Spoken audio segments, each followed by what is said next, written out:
ایک اور اہم معاملہ کہ سابق بھارتی وزیر داخلہ نے پاکستان کے خلاف بھارتی بیانیے کی دھجیاں اڑا دی ہیں۔ سابق بھارتی وزیر داخلہ پی چدمبرم نے پہلگام حملے کا پول کھول دیا ہے، بڑا اعتراف کر لیا، کہا پہلگام میں حملہ کرنے والے بھارتی ہیں، حملہ آوروں نے بھارت میں ہی دہشت گردی کی تربیت لی۔ بھارت کے سابق وزیر داخلہ پی چدمبرم نے مودی سرکار پر بجلی گرا دی ہے، کہا جب کوئی ثبوت ہی موجود نہیں تو پھر یہ مفروضہ کیوں قائم کیا جا رہا ہے کہ حملہ آور پاکستان سے آئے تھے؟ کیا انہوں نے کہا، سنواتے ہیں آپ کو خود انہی کی زبانی۔ تو اسی پر بات کرتے ہیں، ڈاکٹر قمر چیمہ ہمارے ساتھ موجود ہیں۔ ڈاکٹر صاحب بہت شکریہ آپ کے وقت کے لیے۔ پی چدمبرم کا بیان سامنے آیا اور اس بیان نے سارے مفروضوں کو پس پش ڈال دیا ہے، دم توڑ دیا ہے سارے مفروضوں نے جو بھارت کی جانب سے قائم کیے جا رہے تھے۔ اس ڈرامے میں پاکستان کو آپ یہ سمجھتے ہیں کہ گھسیٹنے کی سازش اس بیان سے پوری طور پر کلی طور پر ناکام ہو گئی ہے؟ جی بہت شکریہ۔ دیکھیے پہلی بات تو یہ ہے کہ آپ کو پتہ پی چدمبرم صاحب جو ہیں وہ انتہائی ریسپیکٹیبل پولیٹیشین ہیں اور بڑی اہم جگہ پہ رہے ہیں، ان کو بڑی انڈرسٹینڈنگ ہے انڈیا کیسے آپریٹ کرتا ہے، اور ان کا کوشچن مارک لگانا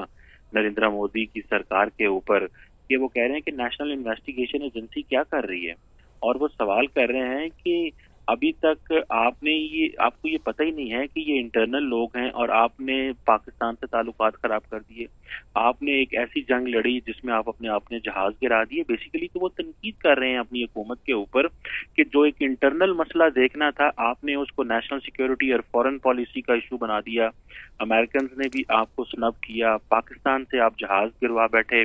انڈیا کے اندر اوپینین نریندر مودی کے خلاف ہو گئی۔ تو بیسیکلی تو وہ کوشچن مارک کر رہے ہیں کہ آپ نے وہ کام کیوں کیا، آپ کو صرف انٹرنلی چیزوں کو دیکھنا چاہیے تھا، آپ کو کشمیر کے اندر چیزوں کو انڈرسٹینڈ کرنا چاہیے تھا کہ وہاں پہ لوگ کیا چاہتے ہیں، وہاں پہ لوگ کیا کر رہے ہیں۔ اور آپ کو پتہ ہے کانگریس بہت دیر سے اور بہت جو انڈیپینڈنٹ اینالسٹ ہیں انڈیا کے اندر وہ بہت دیر سے کوشچن مارک کر رہے ہیں نریندر مودی کی یہ جو پالیسی ہے سینٹرلائزیشن کی، جہاں پہ وہ دلی سے بیٹھ کے پوری انڈیا کو رول کرنا چاہتے ہیں اور کشمیر کو رول کرنا چاہتے ہیں۔ اور خاص طور پہ یہ بات کرنا کہ دیکھیں ایک طرف ہم یہ کہہ رہے ہیں کہ پاکستان اس میں انوالو ہے، لیکن دوسری طرف ہم نے کیا انٹرنل ہوم ورک کیا ہے؟ تو یہ سوال تو انٹرنل سوال ہے۔ ابھی بھی دیکھیں ان کی جو حکومت ہے وہ یہ کوئی بندے باہر نہیں لے کے آ سکی، یہ بتا نہیں سکی کہ یہ لوگ ہیں۔ اربوں ڈالر کا ڈیفنس بجٹ ہے، اربوں ڈالر کا ہوم آفس کا بجٹ ہے،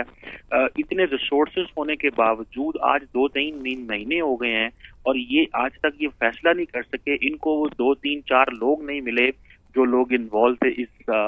واقعے کے اندر جہاں پہ ان لوگوں کو مارا گیا۔ تو سوال یہ ہے کہ یہ انڈیا کے اندر سے لوگ تھے جو پاکستان بار بار اور دنیا کہہ رہی ہے کہ آپ اپنا ہوم ورک تو کریں، انہوں نے اپنا ہوم ورک مکمل نہیں کیا۔ یہی وجہ ہے کہ چدمبرم صاحب نے نریندر مودی کو اور ان کی سرکار کو ایکسپوز کر رہے ہیں۔ میں سمجھتا ہوں اور بھی بہت ساری آوازیں بولتی ہیں بھارت سے، لیکن ان کا جو میڈیا ہے وہ ڈراتا ہے انہیں اور ان کو اینٹی نیشنلسٹ کہتا ہے، ان کے اوپر غداری کے الزام لگاتا ہے۔ میں سمجھتا ہوں لوگوں کو بولنا چاہیے اور سچائی بھارت کے لوگوں کے سامنے آنی چاہیے، سچائی بھارت کے لوگوں کے سامنے آنی چاہیے۔ ڈاکٹر صاحب بہت شکریہ، آپ ساتھ ہی رہیے گا، آپ نے اپنا موقف دیا۔ سید محمد علی صاحب بھی ہمارے ساتھ موجود ہیں، ان سے بھی تجزیہ لے لیتے ہیں۔ سید محمد علی صاحب، بھارت کے سابق وزیر داخلہ کا یہ بیان سامنے آیا اور انہوں نے کہا کہ جب کوئی ثبوت ہی موجود نہیں ہے تو پھر یہ مفروضہ کیوں قائم کیا جا رہا ہے کہ حملہ آور پاکستان سے آئے تھے۔ ان کے اس اسٹیٹمنٹ کے بعد آپ سمجھتے ہیں کہ اب بھارت سے اندر سے ہی آوازیں اٹھ رہی ہیں، مودی کو ایک بار پھر سبکی کا سامنا کرنا پڑ رہا ہے؟ محمد علی صاحب کوشش کرتے ہیں کہ محمد علی صاحب سے بھی رابطہ کرنے کی کوشش کریں، لیکن میں ڈاکٹر قمر چیمہ کی طرف دوبارہ چلا جاؤں گا۔ ڈاکٹر قمر چیمہ صاحب، آپ فرمائیے گا کہ اب جب کہ پی چدمبرم یہ کسی سیکنڈ ٹیئر یا تھرڈ ٹیئر کے بندے نے نہیں کہا ہے، یہ تو ایک سابق وزیر داخلہ ہیں، ان کی جانب سے اتنا بڑا بیان سامنے آنا انٹرنیشنلی آپ اس کو کیسا دیکھتے ہیں کہ پاکستان کا موقف جو اس نے ہمیشہ سے دیا ہے، بلکہ پہلگام حملے کے بعد تو ہمارے وزیر اعظم نے ان کو اس کی تحقیقات کی بھی کہا تھا، ان کو آفر کی تھی، تو انٹرنیشنلی پاکستان کا جو ایک بیانیہ ہے اس کی کتنی جیت ہوئی ہے اس اسٹیٹمنٹ کے بعد، خاص طور پر اب جبکہ بھارت کے اندر سے یہ آوازیں اٹھنا شروع ہوئی ہیں؟ تو دیکھیے یہ بڑی کلیئرٹی ہے کہ پاکستان نے تو کہا تھا کہ آئیں انویسٹیگیٹ کرتے ہیں، لیکن پاکستان کی اس آفر کو بھی ٹھکرا دیا گیا۔ اور پاکستان نے یہ کیوں کہا؟ تاکہ اس خطے کے اندر ماحول خراب نہ ہو، جس کی وجہ سے انٹرنیشنل کمیونٹی نے پاکستان کی پولیٹیکل اینڈ ملٹری لیڈرشپ کو بہت زیادہ اپریشیٹ کیا کہ یہ تناؤ نہیں چاہتے، حالات خراب نہیں کرنا چاہتے، انہوں نے آفر کی ہے۔ حالانکہ ہمیں پتہ ہے بھارت جو ہے وہ بلوچستان کے اندر جعفر ایکسپریس میں جو لوگ ملوث تھے ان کو پیچھے سے سپورٹ دے رہا تھا۔ اس کے باوجود پاکستان نے کہا کہ اس خطے میں حالات خراب نہیں کرنا چاہتے، جنگ نہیں کرنا چاہتے، لیکن انفارچونیٹلی نریندر مودی چاہتے تھے کہ وہ اخیر دیکھنا چاہتے تھے، اور انہوں نے پھر دیکھا، اور ظاہر بات ہے ان کے وہ الیکشنز کا آ رہے ہیں، انہوں نے وہ مومنٹم بلڈ کرنا ہے، تو یہ ساری چیزیں اس ریفرنس سے ہو رہی۔ بالکل ٹھیک ہے ڈاکٹر صاحب، ساتھ ہی رہیے گا۔ سید محمد علی صاحب بھی ہمیں جوائن کر چکے ہیں۔ محمد علی صاحب، پی چدمبرم صاحب کا یہ بیان کہ جب کوئی ثبوت ہی موجود نہیں تو پھر یہ مفروضہ کیوں قائم کیا جا رہا ہے کہ حملہ آور پاکستان سے آئے تھے، آپ سمجھتے ہیں کہ اس اسٹیٹمنٹ کے بعد ایک بار پھر مودی کو سبکی کا سامنا ہے؟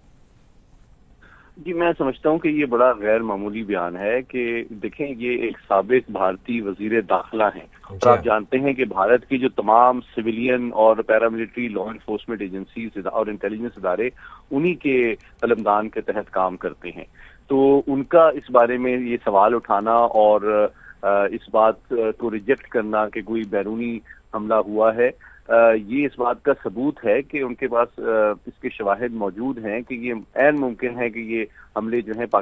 ملک کے اندر سے ہی کیے گئے ہوں۔ اور آپ یہ بھی جانتے ہیں کہ ایک طویل تاریخ رہی ہے بھارت کی کہ جنہوں نے مختلف فالس فلیگ آپریشن، چاہے وہ سمجھوتا ایکسپریس ہو، چاہے وہ کوئی اور پلوامہ ہو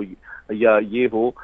وہ ایسے موقع پہ لگائے یا تو انہوں نے سیاسی مفادات حاصل کرنے تھے یا داخلی مسائل سے، سیاسی سماجی معاشی مسائل سے عوام کی توجہ ہٹانی تھی، اور ایک ایسا بیانیہ گھڑنا تھا جس کے ذریعے سے اینٹی مسلم، اینٹی پاکستان اور اینٹی کشمیر ووٹ حاصل کیا جا سکے۔ تو یہ ایک حقیقت ہے کہ جو سنجیدہ اور ذی شعور بھارتی سیاسی قائدین ہیں وہ یہ سمجھتے ہیں کہ بھارت کے مفاد میں نہیں ہے کہ بیڈ گورننس کا مورد الزام پاکستان اور مسلمانوں کا ٹھہرا کے ان کے خلاف جارحیت کی کوشش کی جائے، اور پھر نہ صرف تصویراتی بلکہ ڈپلومیٹکلی بھی بھارت جو ہے۔ بالکل درست بات ہے، بہت درست بات کی آپ نے سید محمد علی صاحب، ڈاکٹر قمر چیمہ صاحب، آپ دونوں کا بہت شکریہ۔